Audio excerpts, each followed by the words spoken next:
Մայրաթոր Սուրբ Էջմիածնում Գարեգին Բ կաթողիկոսի նախագահությամբ տեղի ունեցած Գերագույն հոգևոր խորհրդի ժողովը խիստ գնահատականներ է հնչեցրել Հայաստանի իշխանությունների եւ եկեղեցու ներսում սկսված պարակտիչ գործընթացների հասցեին։ Հոգևոր բարձրագույն մարմինը պաշտոնապես հայտարարել է, որ եկեղեցու հոգևորականների եւ ազգային բարերարների նկատմամբ իրականացվում են ապօրինի հետապնդումներ ու բռնաճնշումներ, պահանջելով անհապաղ դադարեցնել շինծու մեղադրանքներով քրեական բարույթները։ Խորհուրդը դատապարտելի է համարել անձամբ վարչապետի միջամտությունը եկեղեցական կյանքին, մասնավորապես պատարագների ժամանակ կաթողիկոսի անունը հարկադրաբար չհիշատակելու պահանջը, ինչը որակվել է որպես հակականոնական ընթացք եւ հերձվածի վտանգ։ Ժողովի ընթացքում կոշտ քննադատության են արժանացել նաեւ այն 10 եպիսկոպոսները, որոնց խոտոր ընթացքը եւ իշխանական օրակարգերին հարելը դիտարկվել են որպես հոգեվոր ուխտի խախտում եւ հարված եկեղեցու միասնականությանը։ Ստեղծված ճգնաժամային իրավիճակը հաղթահարելու նպատակով Գերագույն հոգևոր խորհուրդը հրատապ է համարել մոտ ապագայում եպիսկոպոսատ ժողովի գումարումը։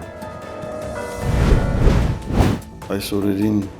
Մայրաթորը չի շտապում մեկնաբանել իշխանական Civic AM-ի այն հոդվածը, ըստ որի մեր երկրի ազգային անվտանգությունը իրենց հարցմանի պատասխան հրապարակել է կաթողիկոսի եղբոր Եզրած arczepiskopos Ներսիսյանի ռուսական KGB-ի գործակալ լինելու մասին փաստաթուղթ։ Ըստ լրատվականի, ազգային անվտանգության ծառայությունում մարկատվյալների համաձայն Եզրած arczepiskopos Ներսիսյանը 1986-ից 88 թվականներին համագործակցել է ԽՍՀՄ պետական անվտանգության կոմիտեի հետ։ ԱԱԾ-ի փոխանցմամբ բացի այդ, առկա տվյալների համաձայն Եզրած arczepiskopos Ներսիսյանը ներկայումս կապեր է պահպանում օտարերկրյա պետությունների հատուկ ծառայությունների ներկայացուցիչների հետ, ինչը կարող է սպառնալիք հանդիսանալ Հայաստանի Հանրապետության անվտանգությանը եւ շահերին, ելնելով վերոգրյալից ազգային անվտանգության ծառայության կողմից օրենքով իրեն վերապահված լիազորությունների շրջանակներում ԱԱԾ-ն ձեռնարկում է անհրաժեշտ միջոցներ նշված սպառնալիքները վերացնելու ուղղությամբ։ Պաշտպանելու խաղաղ ապահով կյանքը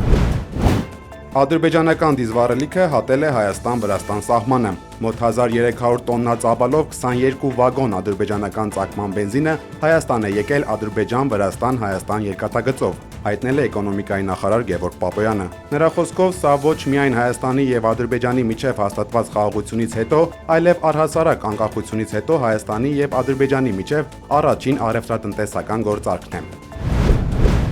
Էջմիածնի մայրտաճարի մուտքի մոտ սրտամկանի սուր ինֆարկտ ստացած Տեր Վրդանեսն իրեն լավ է զգում, կյանքին վտանգ չի սպառնում։ 2 ստենտ են տեղադրել, եւս 3-ը նախատեսվում է տեղադրել 72 ժամը լրանալուց հետո։ Վերակենդանացման բաժնից շուտով կտեղափոխվի հիվանդասենյակ։ Նյուզեեմի մեր գործընկերներին հայտնել են բժշկական կենտրոնի ղեկավարն ու երեցկինը։ Առաջին բանը, որ տեսավ ինձ, ասեց վեհափարս ոնց է,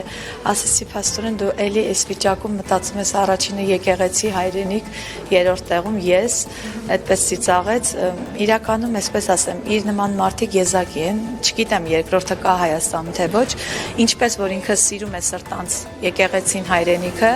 իր ընտանիքն էլ են նույն, կարող եմ ասել նույն կարգավիճակում, բայց այս պահին ինքը հայրենիքի կողքին է պետք ու ես վստահ եմ, որ այն առաքելությունն, այն նպատակը, ինչի հետևից ինքը գնում է, պիտի հասնի, որովհետև Աստծով ենք առաջ շարժում։ Երևան քաղաքի Մամիկոնյանց փողոցում Opel Magnish-ի ավտոմեքենայում տեղի ունեցել պայթյուն։ Պարզվել է, որ պայթյունի հետևանքով հրդեհ է բռնկվել կամ 1 տուժած։ Վերջինս հոսպիտալացվել է բժշկական կենտրոն։ Պայթյունն այնքան ուժեղ է եղել, որ դիմապակին շպրտվել է փողոց։ Մինչ հրշեջների ժամանելը քաղաքացիները իրենց ուժերով մարել են կրակը։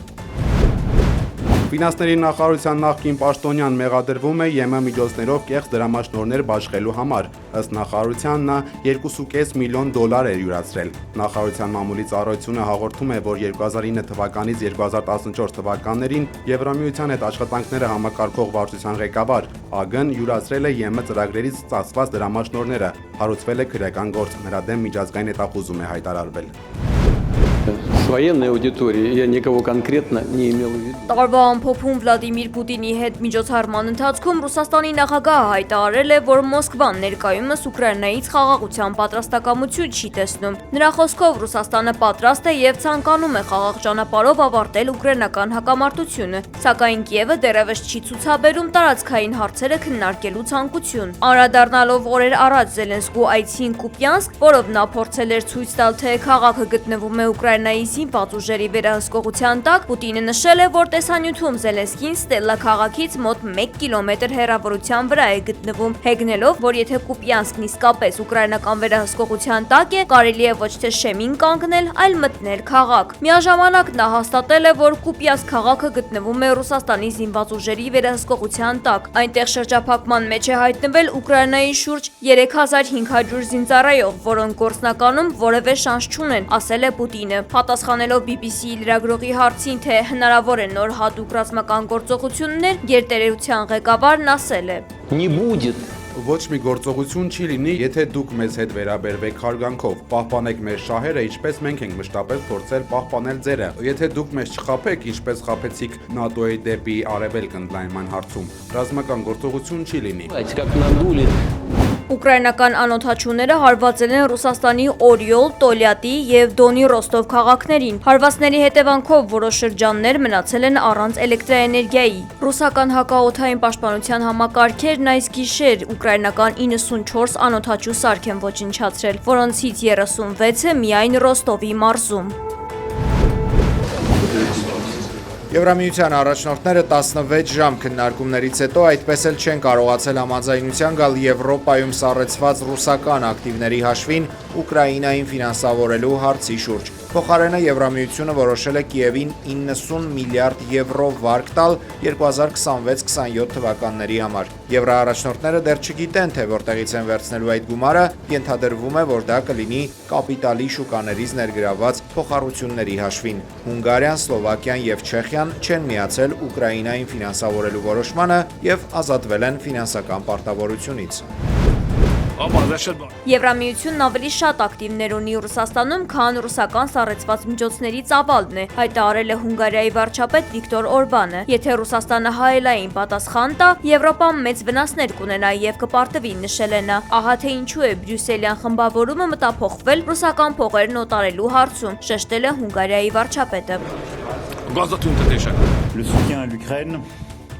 Ֆրանսիայի նախագահ Էմանուել Մակրոնը հայտարարել է, որ ժամանակն է Եվրոպան վերսկսի երկխոսությունը Ռուսաստանի հետ։ Նրա խոսքով իրենք շահագրգռված են գտնել այս քննարկումներին մասնակցելու հնարավորություն։ Միջնորդավորված բանակցությունները ոչ արդյունավետ են, նշել է Ֆրանսիայի նախագահը։ Մակրոնը միջնորդ ասելով հավանաբար նկատի ունի ամերիկյան կողմին։ Principale décision. D'abord sur l'Ukraine.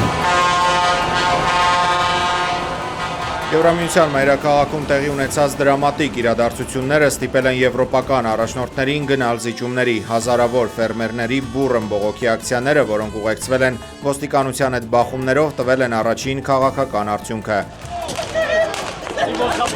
10,000 ֆերմեր Ֆրանսիայից, Գերմանիայից, Լեհաստանից եւ Իտալիայից մոտ 1000 տրակտորներով կատվածահար են արել Բրյուսելի երթևեկությունը։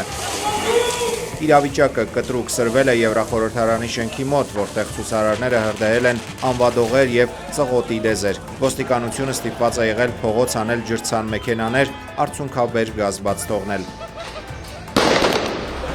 Ֆերմերների գլխավոր պահանջը կատարվել է, Եվրամիությունը պաշտոնապես հայտարարել է Հարավային Ամերիկայի երկրների հետ ազատ առևտրի համաձայնագրի ստորագրման հետաձգման մասին։ Ֆերմերները պնդում են, որ Բրազիլիայից եւ Արգենտինայից էժան ու ցածրորակ մսի ներկրումը կկործանի եվրոպական գյուղատնտեսությունը։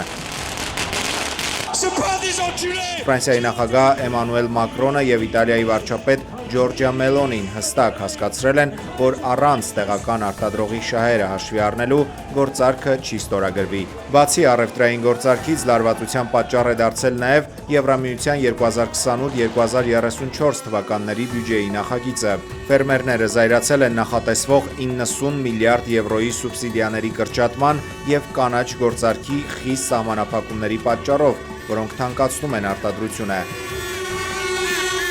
Թեև այս պահին Բրյուսելում իրավիճակը հանդարտվել է, ֆերմերային միությունները զգուշացրել են, որ սև սուրբ ծնունդ կկազմակերպեն եւ կփակեն խոշոր մայրուղիները տոների նախաշեմին, եթե Եվրամիությունը չվերանայի բյուջետային քաղաքականությունը։